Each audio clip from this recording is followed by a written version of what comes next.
So it's been a minute since I made a YouTube video. This will be an update and some insight that I've came across since I've been away from YouTube and over time throughout the course of my life. And for starters, I went to the Marine Corps, did 4 years, served my contract, honorable discharge, got out, came back home, all that good stuff. Now, when I got back home, things were unsurprisingly pretty much the same. Due to where I grew up, the schools I went to, people I grew up knowing, family members, people I went to school with, and just people I may have known in general growing up. I know people that live the street life, people that have family members that live the street life, people that associate with people that actively live that life. And a big portion of our conversation and catching up is things that pertain to the outcome of the lives of people that live that life, because their relatives, their loved ones, significant others, people you grew up with, people you went to school with, it's people you pretty much generally know on a personal level. So they're going to be people you talk about. And some of the people that stop and talk to when passing through town, catch up on old things and just talk in general. The conversation always comes up of, you remember so-and-so from middle school, so-and-so from high school, remember so-and-so that used to live around wherever. Yeah, they just got killed, they got shot, they in prison now, doing like 50 years. Yeah, so-and-so was getting shot at, they had a shootout. Yeah, some dudes was trying to shoot at me, and a whole bunch of other craziness.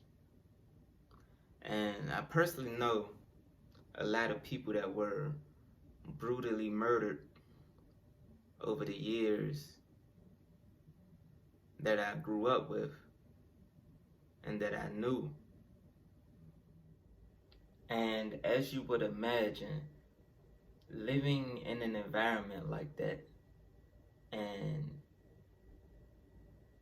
being in proximity to people who participate in such things creates a veil of toxicity and mental illness in a lot of people. And it doesn't just affect the people that participate in those things.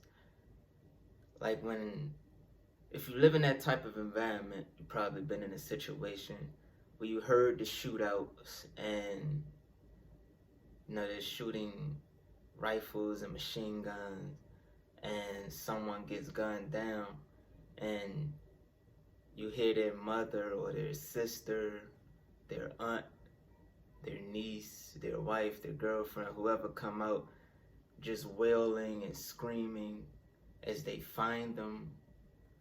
It's a lot of trauma that comes with that affects more than the people involved in those situations. And I know people that have came home and found their parents, one of their parents murdered with their brains like blown out all over the floor, or came outside and found their significant other laid out across the ground and murdered in very grotesque and brutal ways. And those people are never really the same. They've witnessed their best friend getting murdered, or a number of many different things. It takes a toll on people. And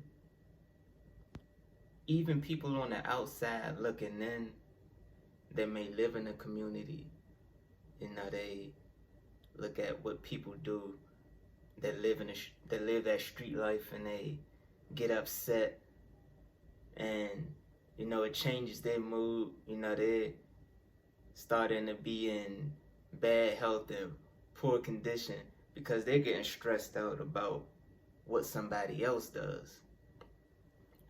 And that negativity lives in their mind, and they get trapped in that negativity and spend a lot of their time focusing on it. And you see like the mothers, the siblings, the fathers of people that were murdered, or people that are never coming home from being incarcerated.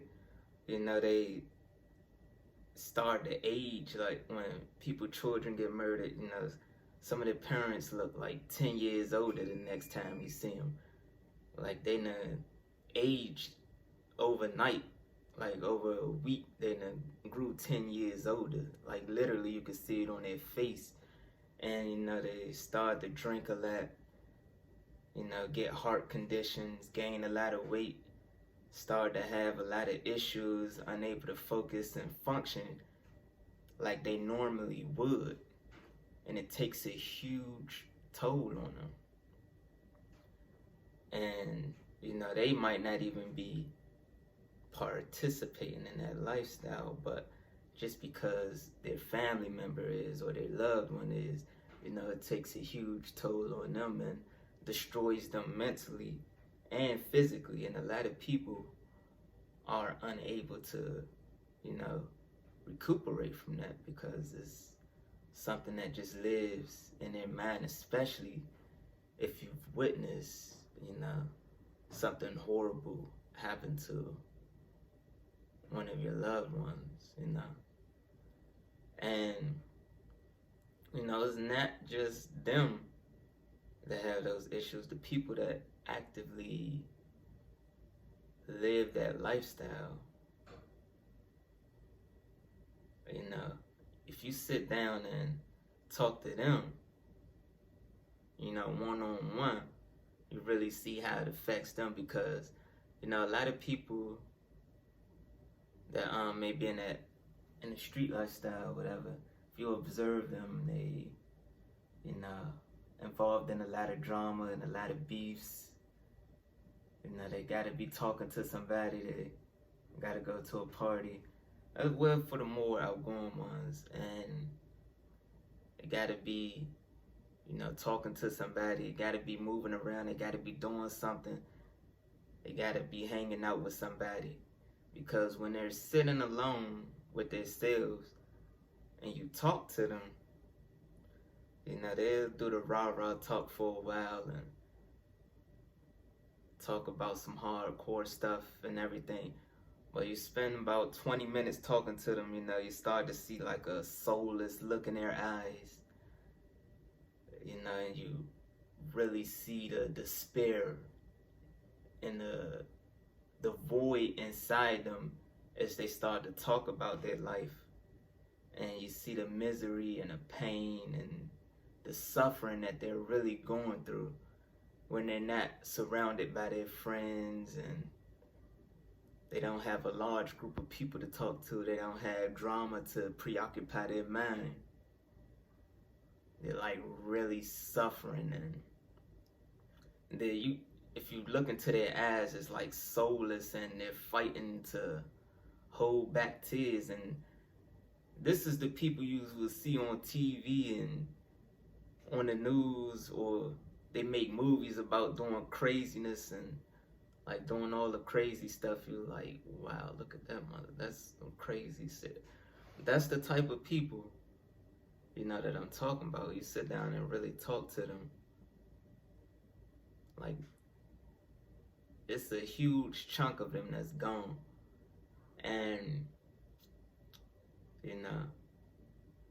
the same time that that's happening to them, like I said, people that's close to them, that happens to them too. A void is taken from them the same as it's taken from the person that's actively out there doing those things. And it creates a mind state of hell. Like, people get trapped, and it's like a hell mind state.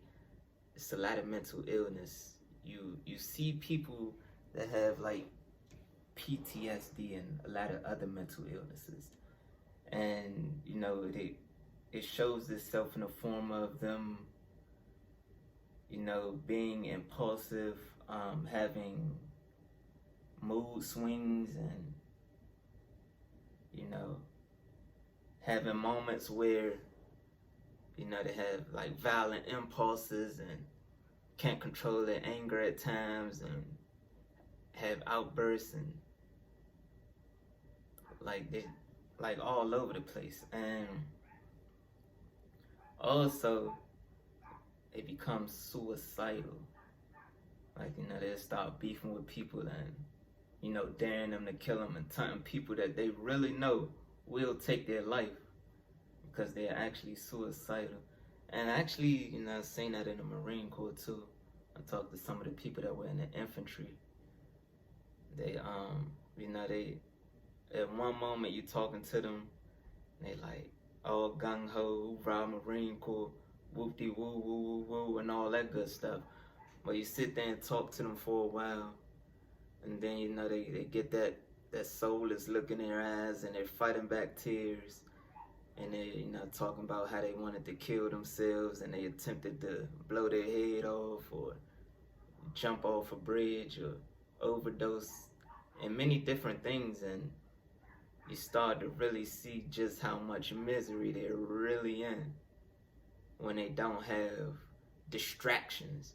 When you really sit down with them one-on-one and talk to them, they don't have people or things to distract them. Their mind starts to eat them alive. And it's like a mind state of hell, really. And it's very few people that can thrive in violence. Now, I've seen some people that live in a street lifestyle. You talk to them about some of the violent things they've done, and when they went to prison and things like that, and they had to fight and get tested and do all kinds of other street things. You see a sparkle in their eyes, their pupils dilate, they get really animated and they get excited about talking about how they want to hurt people and wishing somebody would test them and how they're going to prove themselves. Like, this brings so much fulfillment and joy to their life. And you can't really fake that, like the pupils dilating, the eyes sparkling, getting excited. You can't really fake that. So they really enjoy what they do, and that's very few people. And also, like in the military, like you talk to some of the people like the snipers and people that's in special operations, and they're a lot different. They're more so on the other side, where they like got some psychopaths or some people that are able to turn off that emotional switch and just casually talk about how they seen people get blown up, how they seen their friends get blown up, and they're cool, calm, and collected. They don't have to smoke, they don't have to drink, they stay sober, and they can just casually talk about it like a game of football, how they seen people get blown up, how they shot people, how they seen people get killed up close and personal, look them in their eyes, and it's just business to them. It really doesn't emotionally destroy them. But that's very few people. Most people get mentally destroyed by that, and they can try to hide it and not show it, but it always comes through. They constantly gotta be smoking, drinking, partying to escape their mind. They can't sit down and just think to themselves. And the people close to them that didn't live that lifestyle with them, like their family, they're in the same boat as them because they've been drugged into that mind state of hell. And the people that sit on the outside and focus on, what people in the streets do, and they get upset and they get mad and they spend so much time having negative thoughts and creating negative energy in their life, worrying about what these people do, they start to create that state of hell for themselves too. So people get drugged into that hell state just from being in proximity of them, or focusing on that energy and tapping into it is, it's a powerful thing. So it's definitely something, I've been focusing on, getting away from, because, especially when people personally that, have been harmed and brutally murdered. You gotta remember it's something like a lot of people don't like to talk about, but a lot of people put themselves in a lot of these situations to have horrible things happen to them. And when people are doing crazy things, it's nothing you can really do to like change their behavior. And sitting there and having your mental state deteriorate and your body deteriorate, worrying about what somebody else is doing that you can't control is,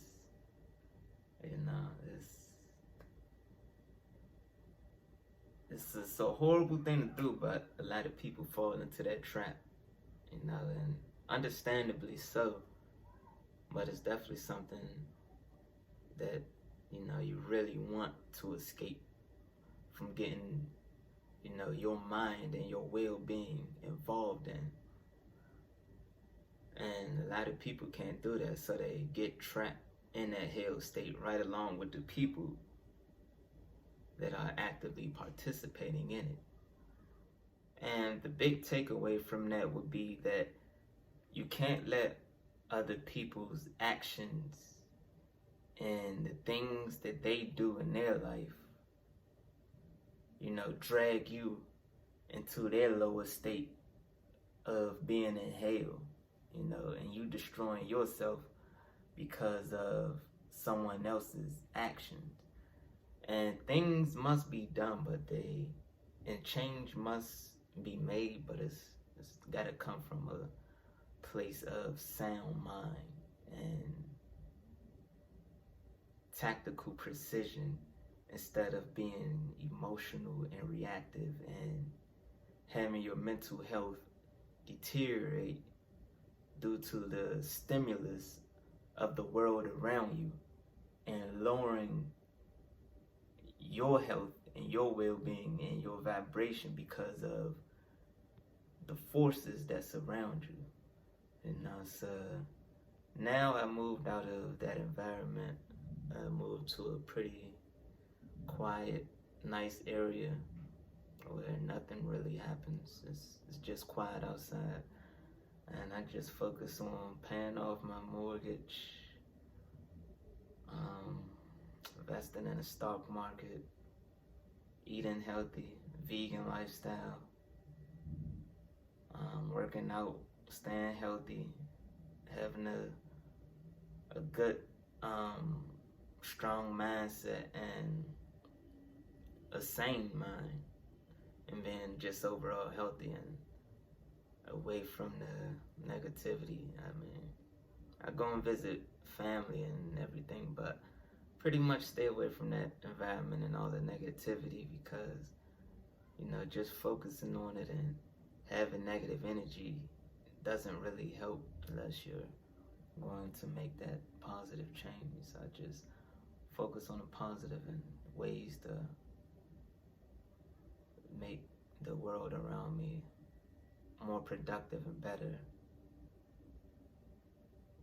and fight the negativity without losing myself in the process, if that makes sense. But yeah, that's my update.